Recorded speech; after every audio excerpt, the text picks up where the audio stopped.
The Champions League Round of 16 kicked off with two Spanish clubs in action. Barcelona drew 1-1 away to Newcastle, while Atlético Madrid beat Tottenham 5-2. Let's start with Barca.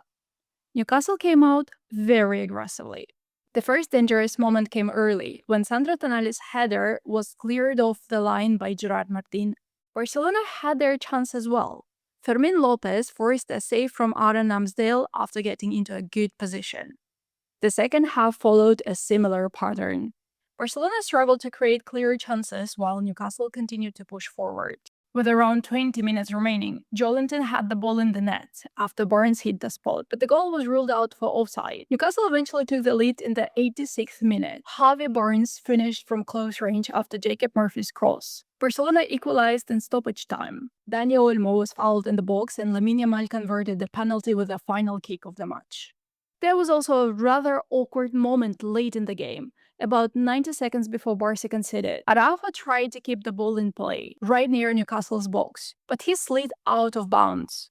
But then, instead of jumping up and getting straight back into position, Araujo just sat there. He stretched a bit, looked around, and then started shuffling forward onto the pitch. At that point, you're thinking, if you're hurt, say you're hurt, they'll stop the game. But this just looked like a bit of time wasting. The referee clearly thought the same. He got annoyed and told Araujo he couldn't immediately come back onto the field. For Atlético Madrid though, the question of who goes through already looks almost settled. They beat Tottenham 5-2 at the Metropolitano.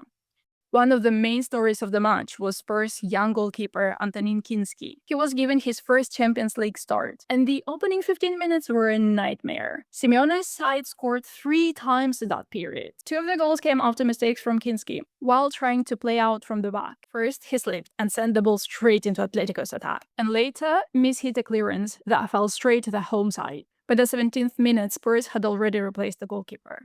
And after the match, some fans started asking the same question. Not about Simeone's strategy, about the pitch at the Metropolitano, because it wasn't just Kinski.